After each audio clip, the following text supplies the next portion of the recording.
Olá, pessoal do Café com Leitura e você. Vamos finalmente, aqui nós de volta, depois de umas férias prolongadas, continuar a leitura do nosso livro O Poder da Presença. Ainda estamos no capítulo de número 8. Nossas descobertas revelam uma ironia cruel. Enquanto muitos de nós passamos horas trabalhando em dispositivos móveis pequenos, geralmente visando aumentar nossa produtividade e eficiência, interagir com esses objetos minúsculos, mesmo que por curto período de tempo, pode reduzir a assertividade, potencialmente minando nossa produtividade e eficiência. Minando. Se você precisa passar longos períodos diante de uma tela, o que ocorre com muitos de nós, certifique-se de escolher um dispositivo cuidadosamente e configurar seu espaço de modo a permitir a postura mais ereta e expansiva possível. Imaginando uma postura poderosa, seu corpo está em sua cabeça. Christine, que trabalha para uma organização sem fins lucrativos que ajuda indivíduos com deficiência a abandonar crenças limitadoras, escreveu-me pouco depois de minha palestra ser postada na internet. Minhas posturas de poder não são realizadas fisicamente, na verdade. Ninguém as vê. Ninguém sabe que a estou realizando. Eu as imagino. Meu corpo é completamente não físico. Tenho plena sensação dele, mas utilizo apenas um dedo de uma das mãos e ainda assim me imagino fazendo gestos e movimentando minhas mãos. Quando me preparo para fazer uma apresentação em sala de aula, imagino uma postura de poder, porque é preciso incorporá-la. Acho que quando as pessoas olham para mim, o julgamento típico é: mulher, ponto contra você. Deficiente e numa cadeira de rodas, mais um ponto contra. Eu poderia ser considerada um tanto impotente, mas na verdade sou poderosa. Não importa o que meu corpo está fazendo. Imagino que estou me movimentando e dominando a sala inteira. Sou assertiva e competente, às vezes destemida e talvez um pouco imprudente, mas tudo bem. Acho que tudo isso se deve a esse poder que criei. Consigo expressar todos os meus gestos e posturas, mesmo através de meus olhos. Eu me pergunto, poderíamos incentivar indivíduos com deficiências físicas se sentirem mais assertivos e usando a imaginação? Christine não foi a única a fazer essa pergunta. Eu ouvi de muitas pessoas portadoras de deficiência que limitam gravemente o modo como elas se portam ou carregam seus corpos. E muitas delas disseram a mesma coisa. Eu me imagino adotando uma postura poderosa e me sinto poderosa. Você fez alguma pesquisa sobre isso? Àquela altura eu não tinha feito, mas tinha motivos para acreditar que simplesmente se imaginar numa postura de poder é suficiente para aumentar a autoconfiança. Pesquisas realizadas no decorrer de vários anos mostraram que, em termos de atividade cerebral e efeitos comportamentais, a imagística mental do movimento se assemelha ao movimento físico real. Estudos indicam que percorrer uma sequência de movimentos na mente aumenta a capacidade de realizá-los na prática. Pesquisas também mostram que muitas dessas mesmas regiões no cérebro que se tornam ativas ao executarmos ações específicas, áreas dentro e em volta do córtex motor, também reagem durante o ato de imaginar essas mesmas ações. Indícios menos diretos da sobreposição neural dos comportamentos simulado e real vêm do fato de que levamos mais ou menos a mesma quantidade de tempo imaginando uma ação e realizando. Do fato de que pacientes portadores de doença de Parkinson, que se movimentam lentamente, também retardam suas simulações mentais de movimento.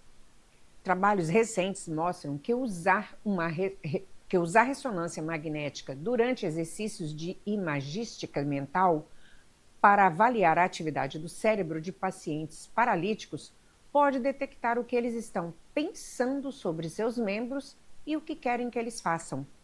Interessante.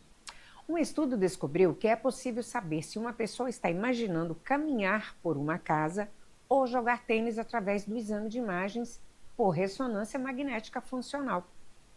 Essa pesquisa vem sendo adotada para detectar se pacientes afetados pela síndrome do encarceramento, ou seja, pacientes mentalmente conscientes, porém incapazes de se movimentar ou se comunicar devido à paralisia completa, estão conscientes ao se pedir que se imaginem jogando tênis durante a tomografia de seus cérebros.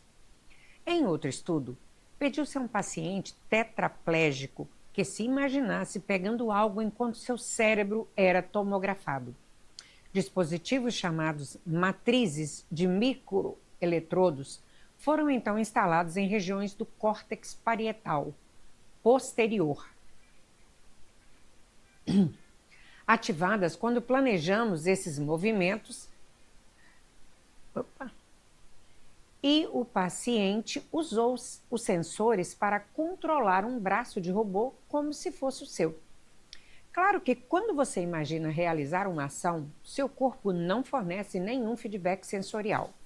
Mas simplesmente imaginar-se numa postura poderosa seria suficiente para levá-lo a se comportar de forma poderosa.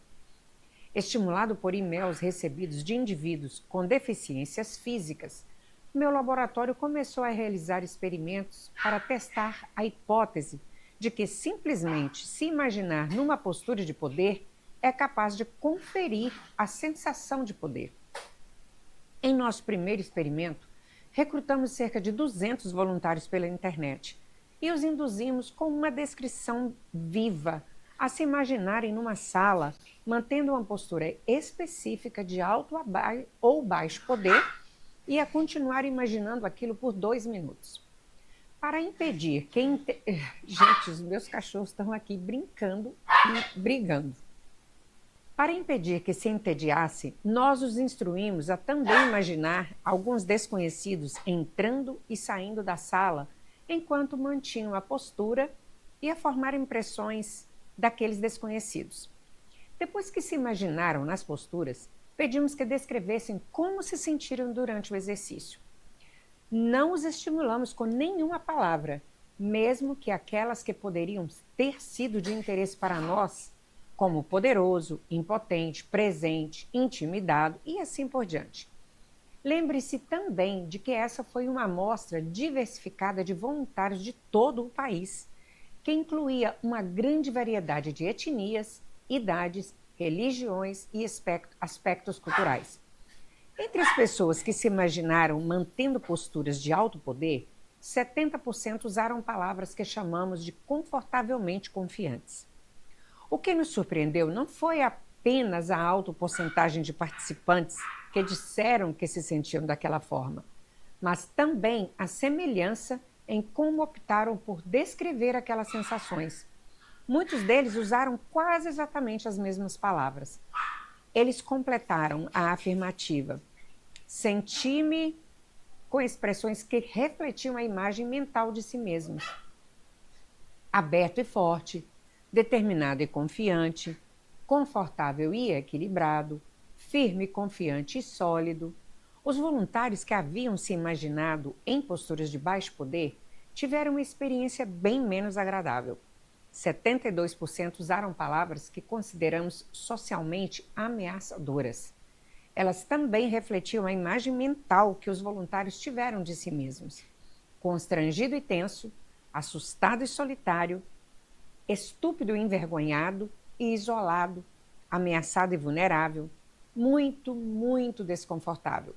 Alguns disseram descrições ainda mais extremas. Por exemplo, como se eu estivesse sufocando, e apavorado, como se estivesse sendo torturado. Pedimos também aos voluntários que contassem o que aconteceu em seus cenários imaginados. De novo a pergunta foi aberta, sem nenhuma palavra indutora específica nem roteiros.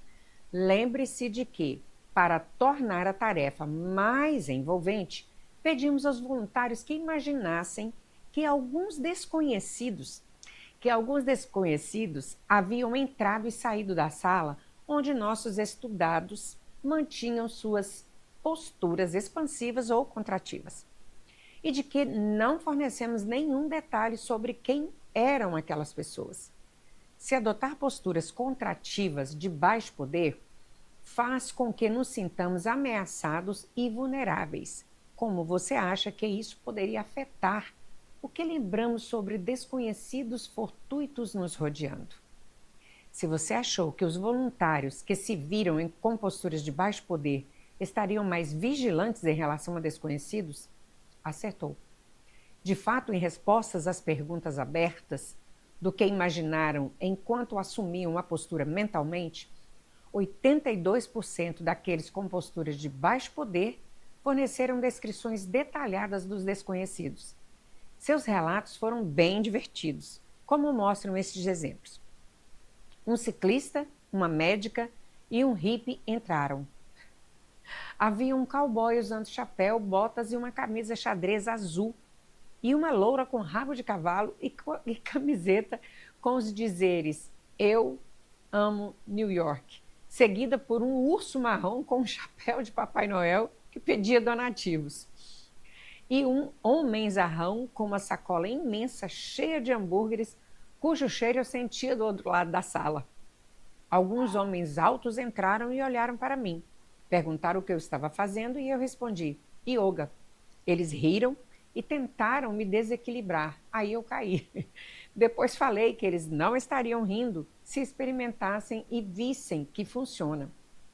Um homem que parecia o pirata Jack Sparrow, usando delineador e calça de pirata. Uma menininha de vestido azul com Maria Chiquinhas e um homem mais velho com barba branca. Parecia o cara do comercial da tequila José Cuervo. Mesmo quando tento fazer com que voluntários forneçam esse nível de detalhamento em suas respostas, não consigo. Obtê-las quando eu nem sequer estava pretendendo, e de tantos voluntários, isso é raro. Estariam os voluntários fazendo piada com a nossa cara? Aparentemente não, porque aqueles com as posturas de alto poder não estavam tão preocupados com os desconhecidos indefinidos. Somente 16% foram capazes de descrevê-los com algum detalhamento. Em vez disso, quando solicitamos a descrever o período que passaram na postura mental, ficaram serenamente concentrados nas próprias posturas e no ambiente, oferecendo descrições despojadas, sem julgamento. Gente, vou ficando por aqui. Vejo vocês daqui a pouquinho, finalmente no final do capítulo 8.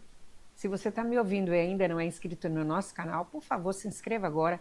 Clica no sininho para você ser notificado toda vez que a gente subir um vídeo novo. Até daqui a pouco.